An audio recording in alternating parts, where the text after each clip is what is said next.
Hello and welcome to Michael and Ivanka's Grand Podcast, a podcast in which we attempt to have a normal conversation despite the barriers presented by technology.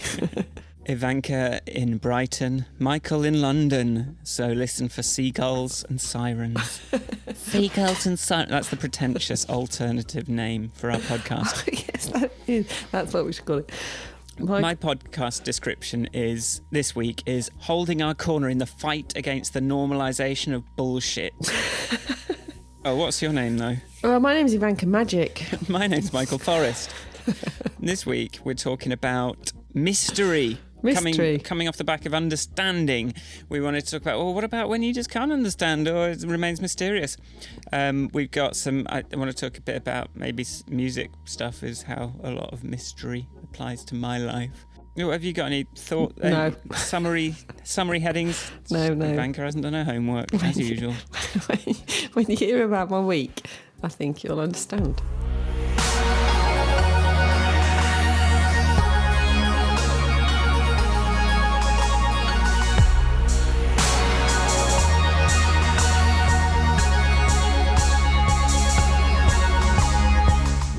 How was your week, Ivanka? Sounds like you've got some stuff to say. I've got some stuff to say. So my week has been a week of life-affirming awfulness. Really? Yeah, Tuesday. It's been a reminder that you wake up in the morning sometimes and you think it's going to be a beautiful day, and then something awful happens, and it isn't.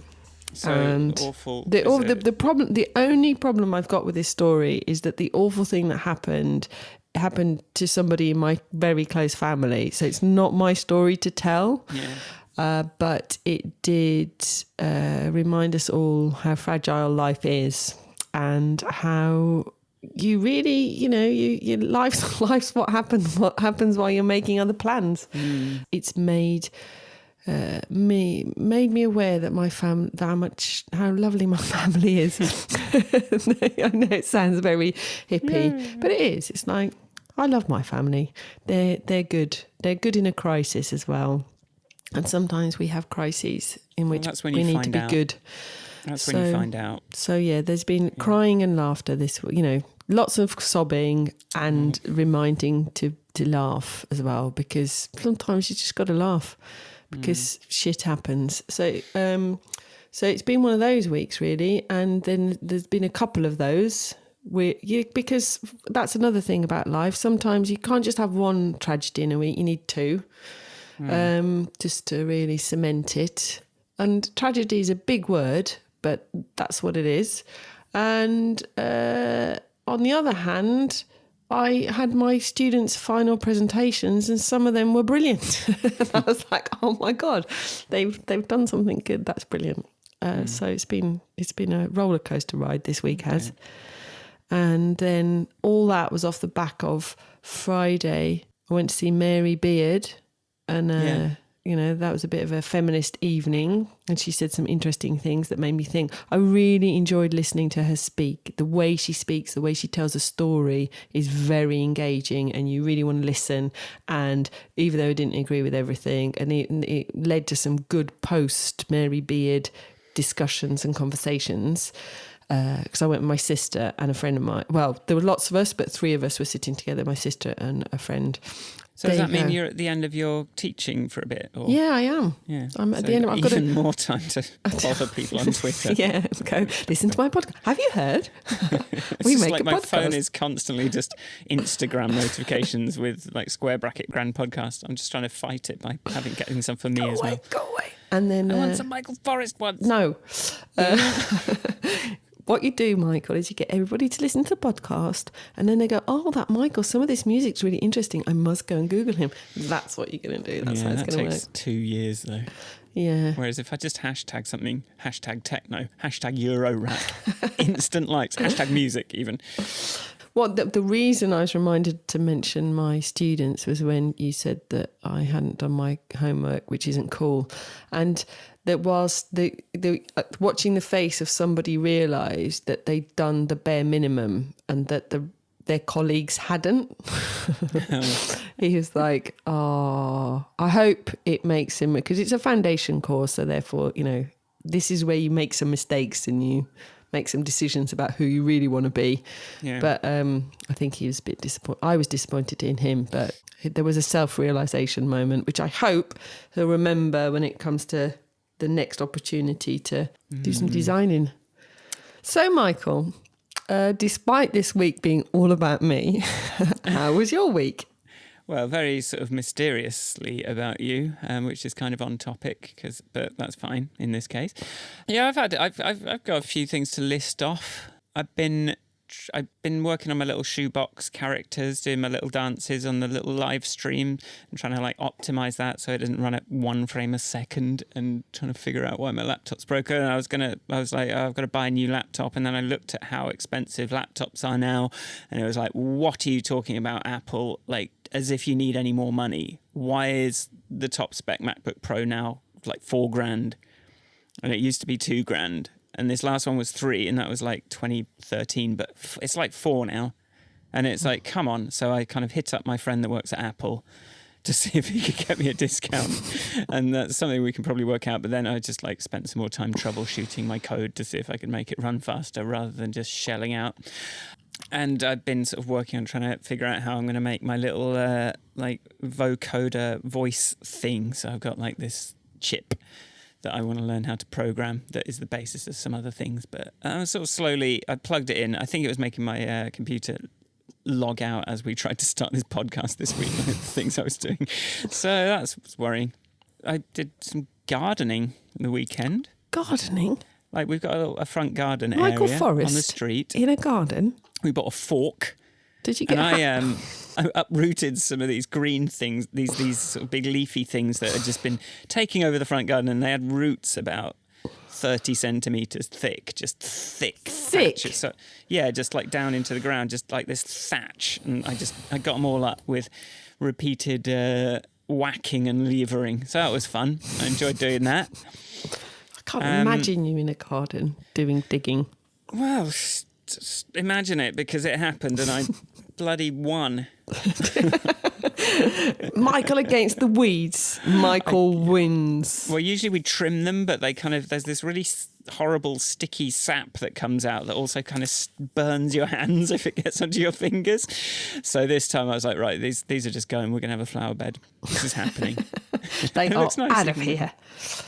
Wow. And finally, I just want to talk about Childish Gambino, Donald Glover, for a little bit, because he's had a big week. Like, look, even before the weekend, I was having some, like, comparing myself to Donald Glover's career it's not a healthy thing to do, because he's just from very young been enormously. If you don't know who he is, he was Troy on Community, and then he sort of quit that in season 5 to sort of start a rap career, and he's been making this TV series Atlanta, and I just saw an episode of Atlanta where he was basically playing this kind of it was like a Michael Jackson murder mansion kind of episode. So he was like just playing this kind of white-faced, in this really creepy, crazy way, sort of Michael Jackson type weirdo, and it was just unbelievable. And then at the weekend, he sort of released the music video for This Is America, which is just like, I don't know if you've seen it. Yeah, I have. I've seen with the hood. They've got the hood, white hood and over he sort their of head. shoots them, but he's doing the dances, and then there's all the chaos in the background, and it's sort of all about the distractions. And I just think just to kind of pack so much into something so affecting and accessible, I've been pretty like impressed. And I was already like pretty blown away, and before that, and now I'm like, now he's just everywhere. So I've been just trying, but then that sort of makes me go, oh god damn it, like this guy's owning it. He's like someone that I kind of recognize the drives, but someone that's actually like super talented and really good at stuff as well. So I'm just like, but I mean more show business, I suppose, than I've ever been. Well, he's just building this kind of world of things, and it's just really good. I listened to an interview with the director of the video, and good work, Donald. Oh, I found out his name, which I don't like, is generated with the Wu-Tang name generator. So I put my name in and it came out as Rough Menace, which I'm not sure is really me. Rough Menace. Misunderstood Watcher. Whoa. That's your Wu-Tang name. So when you watch something like that, which was, I consumed it, made me think about things. I thought it, it seems to have a different effect on you than on me. Well, I'm looking at the technique when I see music. I'm looking at, I don't know, just how it's been done a lot more, I think. But, I mean, to be honest, like that was one where it was one of those kind of rare things where it was like, it was too perfect or it was too like inscrutable. It was just like, you just had to feel it. You just had to absorb it as art. It was like, like as music, like and it's kind of rare for me to be able to just, be knocked out of my kind of analytical way of listening and watching things just to enjoy it for the pure kind of strength of it. Yeah. Even though I'm sort of like, I was still analysing it, like, he's sort of like, the guitar comes in, but it's slightly kind of at odds with the choir singing, and then it drops into this trap thing, but it's like this really like unusually kind of solid subsonic bass, right? It's not like a kind of a more conventional bouncy thing. It's just kind of doing this really kind of menacing thing. And then it just sort of chop and change quite a few times. And it's sort of not as lush as you might expect something like as it could have been, and I think that's deliberate. And just the fact that even he's sort of kind of put on a little bit of weight to kind of have his shirt off, I think, like just to kind of play that part of just slightly kind of, he's not like being like this sort of superstar pop star kind of image. It's more like uncomfortable and big beard and just sort of like, yeah. It is brilliant. It's pretty crazy. And hopefully it's going to bring down Trump.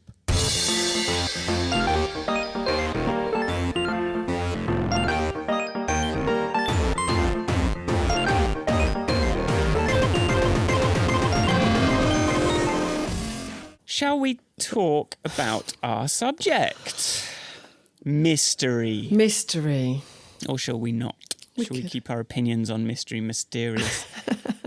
How did it come out of Understanding last week? Sometimes maybe you don't need, that's how we got to it. It was like sometimes maybe you don't need to understand everything. Maybe some mystery is people often talk about leaving some things unsaid. I think it's used rather flippantly in relationships. So they go, well, you have to leave some mystery. There's magic in the mystery, I suppose. Yeah, exactly. If you can't explain something or you don't truly understand it, then it can be quite... then it's like, it's more mesmerising, more fascinating. This just reminded me that we had a friend visiting at the weekend, and he played the pretend he'd found a peanut behind my 3-year-old's ear. And so, he was doing sleight of hand, and he'd put the peanut in his hand, or that's what it looked like, blow on it, and then go and get it from behind her ear. And then she gave him a peanut, put it in his hand, and then blew on it, and then looked, and it was still in his hand. And it hadn't worked. And she was like, it's because I licked it. That was her explanation, that she'd made it sticky, and that's why. So she gave him another, here, let's do this one, because I haven't licked this one. And then she tried it again, and it still didn't work. It was quite funny watching her try to understand how these peanuts... And then there was Nick and his friend Mark discussed whether or not they should explain it to her. And but Mark reckoned that she wouldn't understand anyway, so we left it as a mystery. The mysterious disappearing peanut behind the ear trick. Oh yeah, some things are best left mysterious, aren't they? And but this is something I sort of asked Sharon what she thought about mystery, and she was of the mind that mystery was exciting because it's about finding out the truth. So, but whereas I was kind of like, well, I think sometimes, that's why you watch a detective show, and that's why, a murder mystery or something, but it's not necessarily why you go to a magic show, although you are, like, it's that process of how did they do that? Yeah. But at a certain point, you just want to be able to surrender to it and just stop asking questions and just go, okay, well, I guess that was just magic. Yeah. And magic is the right word, isn't it? So you just go, okay, well, it's not ununderstandable. It's just... Although the magic in, like, when people get serious about magic, it's all about, you got to do this little incantation and thing and get these roots. And there is always, like, depth of explanation and, you know, that goes along with, you know, magic in real life. Yeah. I actually didn't think of magic till we started talking. I had thought about detectives because I do. My relaxation secret, whatever it might be, is to read trashy detective novels on my Kindle because, you know, I can knock them out in an hour or so. It's like, yeah, okay, who's the least likely character to have done this? Oh, that one. It must be him then. Let's go to the end. Oh, look, the formulaic detective books, no thinking required, no analysis required, no critique required, just relax. So yes, that's how it came up in understanding, because we were talking about the fact that sometimes maybe you don't need or want to understand. I don't know particularly that I have anything in my life that's terribly mysterious. I think often there's lots of things I don't understand, or I try, like Bitcoin. that's something that's just probably a function of how much effort you're prepared to put into understanding it. Which is quite an interest. Like, can I be bothered? No. Do I need to understand this? No. Is it going to help me with anything? So maybe mystery isn't, there needs to be something. To use the word mystery, it can't. You have to want to know. You have to want to know, and so maybe that's the excitement, sort of like, oh, you know, there's something magical and mysterious and something to discover and uncover. But, you know, Bitcoin is mysterious to me, but only because I can't be bothered to find out more about it. I can't be bothered to spend time understanding it. It's like, ugh. Are there things that you want, like you deliberately don't want to understand in order to keep them mysterious? Maybe you just don't want to know. Yeah, but I don't, you know, when you say I don't want to know, to me, that's like, oh, I don't want to know. Don't tell me. Yeah. There's something kind of negative pushing away in that statement. I think mystery has a more uplifting kind of like, oh, don't tell me, don't spoil it for me, rather than, I don't want to know. Don't, you know, like, it's kind of thing my mum was like, where were you last night? Oh, actually, I don't want to know. Like, you know, it's like, oh, don't ruin the illusion for me.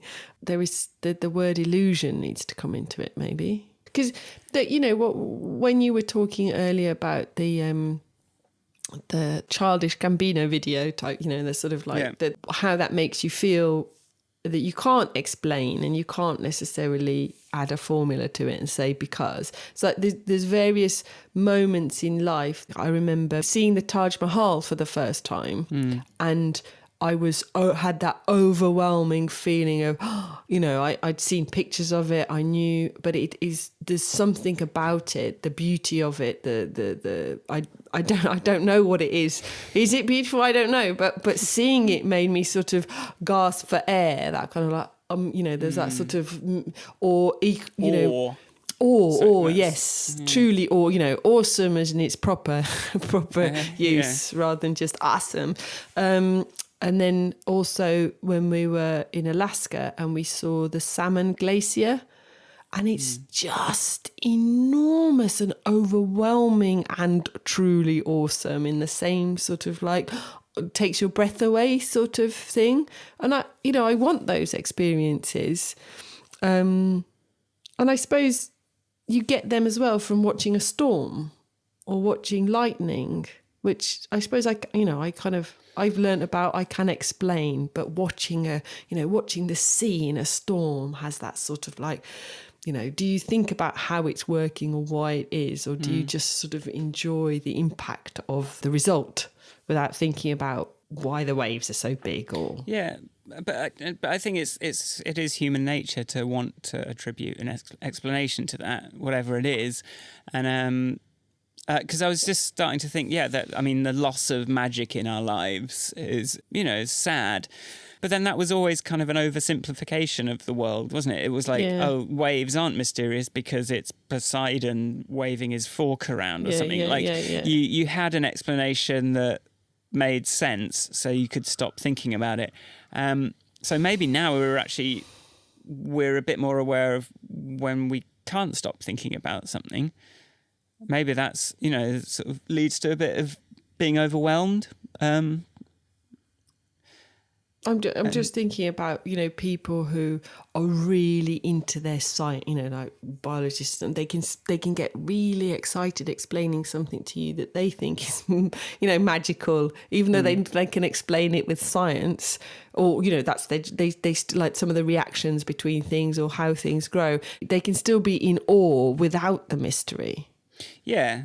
And that's something, that's my dad's line on this a lot of the time, is when he's arguing with his creationists, he's sort of like, yeah, but what's more awesome that some guy in a beard did some stuff, or that this kind of emerged out of hundreds, billions of years of chaotic interactions, that something so intricate could emerge. Surely that's much more awesome and amazing than like, oh, it's just some dude in a white. Yeah, because evolution as a thing is quite incomprehensible in its vastness. It's like some cells battling it out to try and do stuff and change and adapt and all that over such a long time. It's quite. I remember talking to a friend once, and she was like, I know evolution is a thing, and God didn't create it. I'm not a creationist, but sometimes I find it very difficult to believe. It's like, huh? It's not on an intuitive timescale. Although you can just look at the moths. Like, as pollution came in, moths changed colour because they didn't show up on trees. Like, now dark ones were more popular, and then the pollution got fixed a bit, and then the light ones came back. So you can see it on, over shorter timescales. If there is a simple enough mechanism. The colour of something can kind of switch quite easily. Whereas, obviously, a cochlea or an eyeball takes a lot more. It's a lot more complicated. Yeah. Wow. Didn't think of that. I didn't know about the moths. There's something about time that you mentioned in sort of like evolution and the bigness of the time that I think is quite...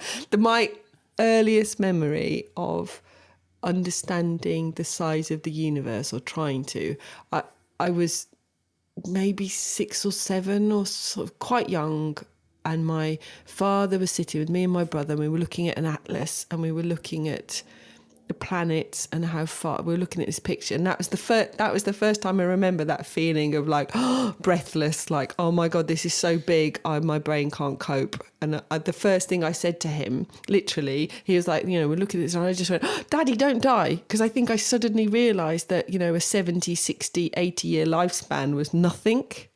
And it just totally blew my brain, which is why I'm not that into space. I think I'm a bit like, I don't want to think about that. I don't care. I don't want to know about bending light and time, and I'm just gonna. The one for me that I had to kind of found like tough to swallow, but then I was like, yeah, it makes sense, was the idea that we're just kind of engines to replicate DNA, and the DNA doesn't necessarily care about our lives beyond can it get to the next generation or not. And that's just like, really? It's a bit disheartening. We're not special, we're not important, it's just, am I not really? And then the only point of that is to use up all the energy, so it's like, oh, Jesus. Exactly. I know, that's the I like that being mysterious. I don't want to, it's like, intellectually I know, but I want to park it in a little box somewhere and just kind of crack on with worrying about, exactly. I don't know how many people listen to the podcast. Even though that's always a mystery. Like, that's always a question. It's like, how did you? That I always forget to ask. It's like, what? People go, I like your music, or I like this, or they go, they found something, but I always forget to ask how. It's just always a mystery to me how people come across things that I've done. And also, like, they'll say they like something, but I kind of need to know which song, and they're like, I'm not sure which one it was. I'm like, yeah, but it's really significant information to me. So I just live in this haze of mystery when it comes to my sort of music and output, because I don't know what the fuck anyone wants. I don't know what works. I don't know. I kind of know if it works for me on that day, and beyond that, I just like, it always surprises me which things people pick out, and I just don't know going on in anyone else's brain, and I'm scared. And I feel like an alien. That is life's biggest mystery. So what's everybody else really thinking?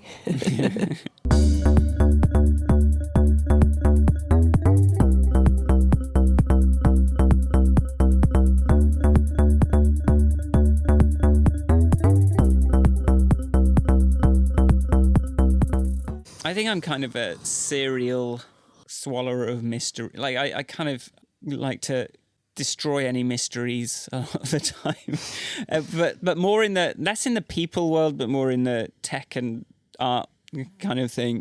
Because I was just thinking, like, what is the most mysterious, magical thing? Probably one of them's like an iPhone. Like that's got to be that's like when you first pick up one of those, it's like, what? And that's probably why I spent so much time learning how to put things in there and how to understand how it actually all works. So now it's not particularly mysterious to me, but I'm still in awe of the engineering and in awe of the, how well designed certain things are, and especially having we tried to do our own, having tried to make your own operating system really makes you appreciate how kind of how many things someone got right when they've done it. But then in music, we've sort of touched on it a bit, but just the fact that I think the magic of music is something that a lot of people get that I don't really get to have. I kind of, when I hear a song, I'm kind of listening to what's gone into it technically. I'm just trying to understand what makes it work, what doesn't. And it's very easy for me to dismiss something quickly if I kind of hear some sort of obvious thing being done, or, if I know how it's done. But then, so what I've ended up doing is, like one of my favorite artists, Mouse on Mars, in the electronic world, I really liked how many different things they were doing. And then it was one of the few artists that I could listen to and just go, I have no idea how they did that. But then I made the probably mistake of kind of getting closer to them and getting to like meet them and spend time with them and like ask them and be in their studio, and then eroded a lot of that mystery. And now it's like, well, I guess they just did this. And I still love like the standout tracks. I still just love, but then a lot of the other stuff is now like, well, I can kind of visualize them doing it, and it's like, yeah, they're just kind of having fun and like mucking about most of the time. But then, they did this whole kind of weekend of shows with loads of collaborators. It was like their 21st anniversary. And I went to that, and they did this orchestral thing where it was the two of these, two electronics guys with their stuff, and then just an orchestra playing. And that I got that feeling again of just my mind being blown and just like, I don't know how they've done this. And it's just, I just love it. But then like afterwards I sort of go, I was sort of talking to someone, in Berlin that sort of connected to them a little bit. And we were talking, and I was like, he started kind of telling me how they did it. I was like, stop. But he'd already like said enough that it had already like poked a hole in it. And I sort of regret sometimes. I suppose it's the same as like spoilers, isn't it? You don't want to know. It's more fun to not know. But in the case of a spoiler, it's you will find out. But in the case of this, it's like, don't take away my magic. Don't take away my not understanding, because it's all I have anymore. Oh, yeah. My mum's funny. She always wants to know what happens at the end before because I don't know. Because I suppose it's also stressful not knowing. It is. And I think that's the drive. It's like, okay, what happens? Okay, right, okay, now let's watch it. Okay. This is really funny. But I think it is a stress.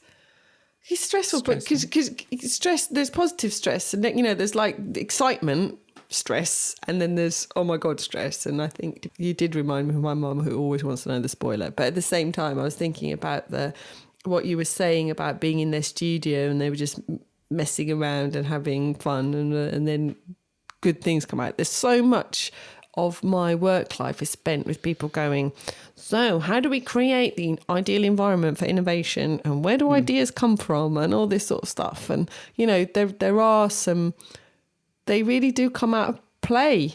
Yeah. It's like there's no, if you're stressed, wound up, under pressure, some brains are good, but most brains are going, oh my God, I can't think, because biologically you go narrow instead of open. And then one of the things that I enjoyed watching these student presentations on Tuesday was that they were kind of, you could see that the ones that had done work had the biggest difference was the ones that had come every week and done the work and done the steps I'd asked them to do, they'd created enough space to have a few more ideas and pursue things in a little bit more depth.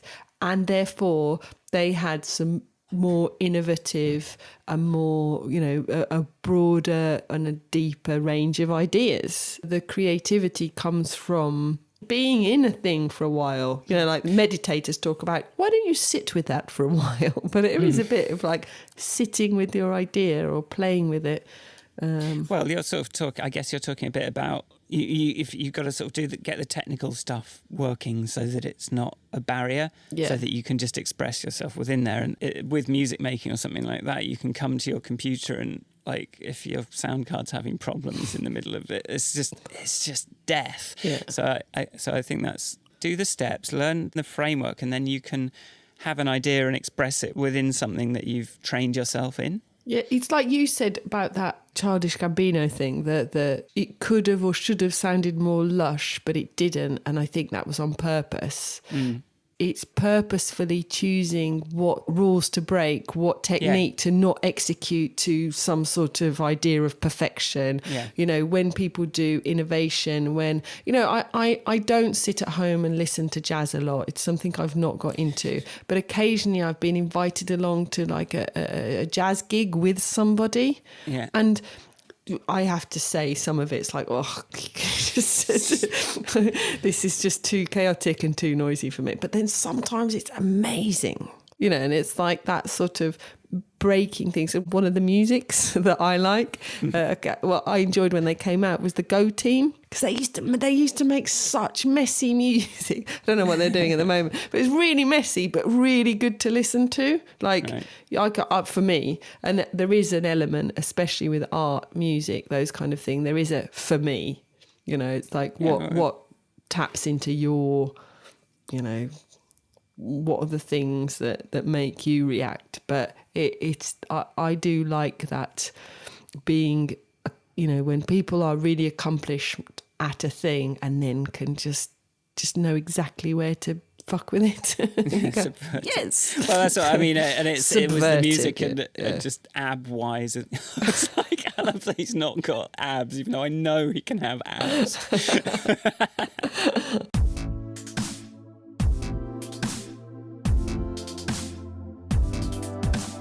Here's a mystery I didn't like. Why does this hurt so much? Why is my abdomen in agonising pain? That was interesting. Just that experience of there is something hurting. I have no explanation for it, and I'm going to a hospital, and no one's looking, and I'm waiting, and that sort of finally kind of the explanation of kidney stone. Right. Okay, that's something I can now pigeonhole, categorise, not be so afraid of. I know the margin of what the injury could be. That's like the terrifying kind of mystery. It's like, am I going to die now? Or is it my appendix bursting? No, it's on the wrong side. It just, that kind of mystery is we don't like that. Mystery when it's attached to an urgent Well, medical mysteries in general, I think, are deeply annoying, upsetting, terrifying, traumatizing. All these things are like, why didn't you know? How didn't you know? How can this happen? Why did this happen? And, as much as medicine is massively advanced and they can, sew arms back on, there is a shitload of stuff that they just can't explain and they don't know. And they just have to, it's like, because nature, because it's like, even on a trivial example, looking back on my week, my shoulder is really irritating me. Apparently, it's all the little muscles that do the fine movements that have gone into spasm, but not the big ones. So, and apparently the way to counterbalance it is to get the big ones stronger and stronger, and then they sort of support. But it's like, why have you... So it hurts me to sort of hold a pen or type or feed myself soup, but to lift my child onto my shoulders, no pain. It's really like... What? Just makes no sense. Don't make Yeah, and sometimes, like, yeah, if you start, like when I started running to start off with, it's like, this hurts. Should I stop? Or is this normal? Is this pain that you go through, or is this pain that is serious?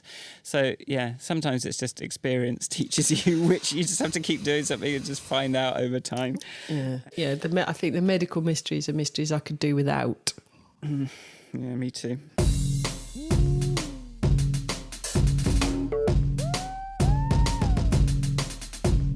What else? Mysteries of the ocean, mysteries of the skies, This is a cool thing. This is a cool thing that happened this week.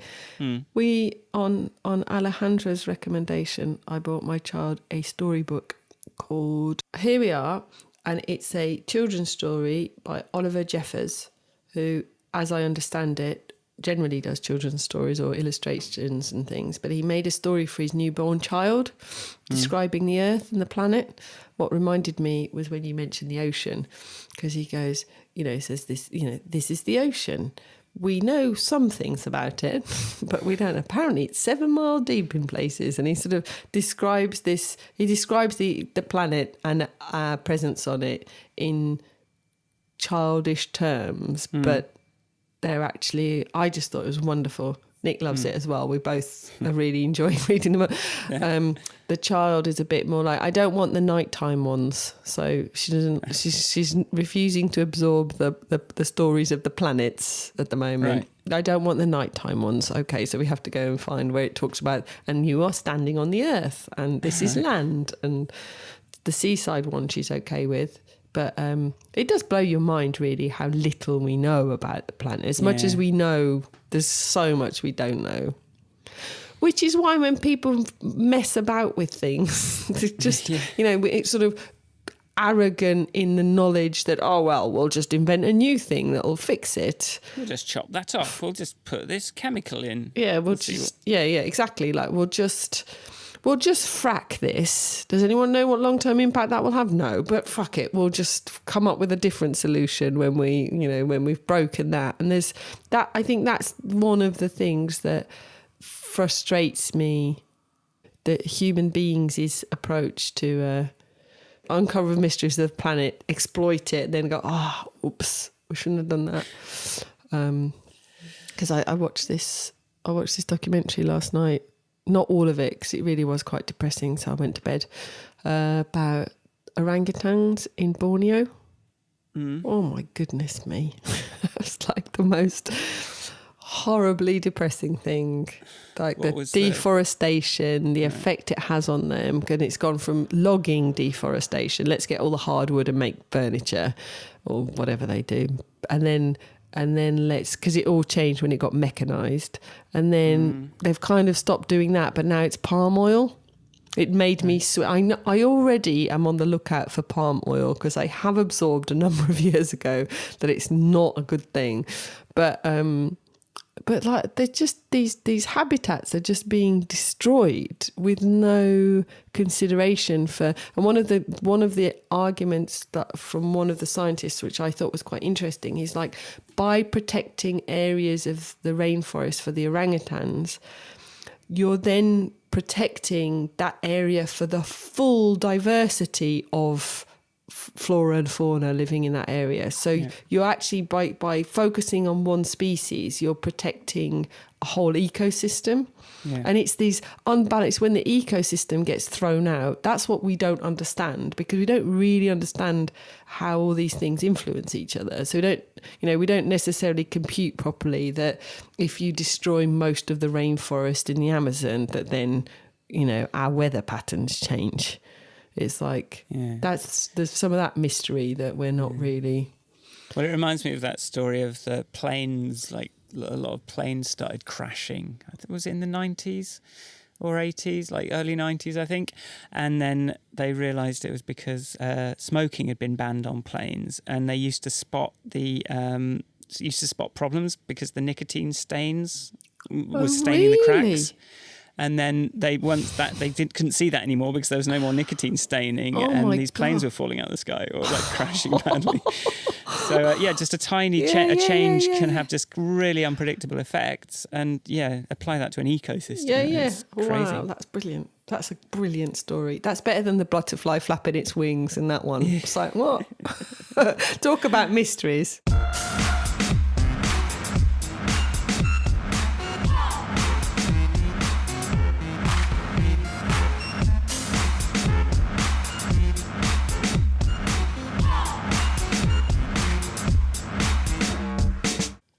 If you could have one mystery answered for you right now, and this can be for the audience at home as well to ask, just say on Twitter, hey, whoa, engagement.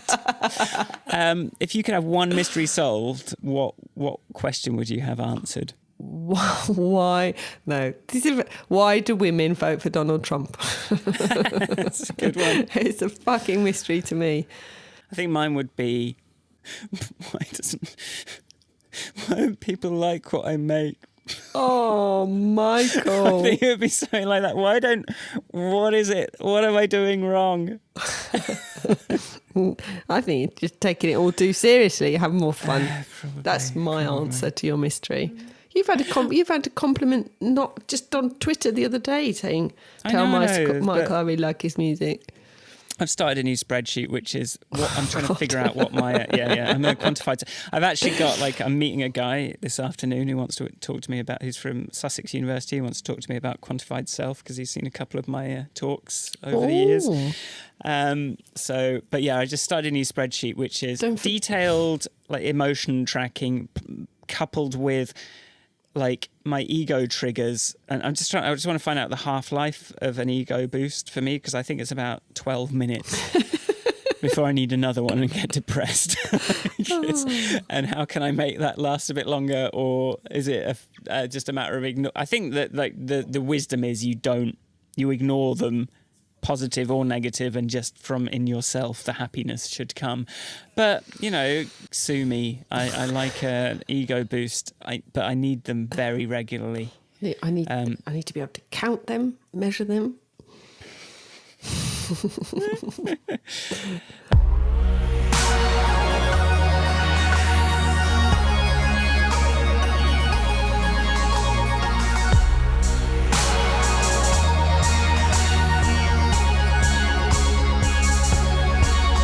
Thanks for listening to our podcast. If you liked it, come to our website, grandpodcast.com, or follow us on Twitter @podcastgrand, or follow our Instagram @grandpodcast. Is it going to be Grand Podcast? Is it going to be Podcast Grand? Depends if someone else got there first.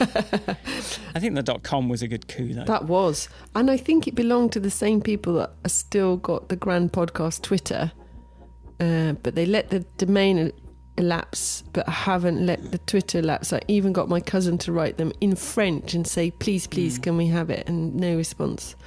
And Twitter doesn't have a policy for people who are not using things. But maybe with GDPR, they will have to have one. Maybe. We might get lucky. Where can people find you, Ivanka? You can find me @Ivanka on Twitter.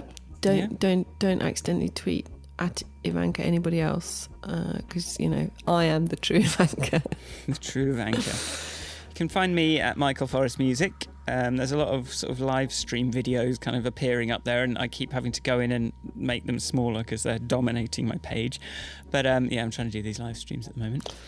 You can vote for us still, I think. Yes, you can. As of up until the 24th, was it? 17th. 17th. Oh, God. So that's this. Yeah, all right. Wednesday. So probably just, if you do it right now, if you've just listened to it as the podcast comes out, if you do it right now, podcast. Wait a minute.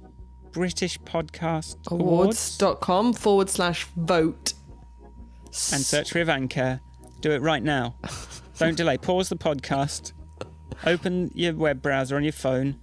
Stop. Get off your bike. Get out of your car. Stop your car. Stop washing up. Dry your hands. Stop washing up. Dry your hands. Get out of the bath. Or just dry your hands and bring your phone into the bath. Whatever the bloody hell you're doing.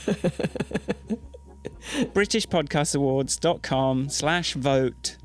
Search for Ivanka. Give us a little cheeky little vote.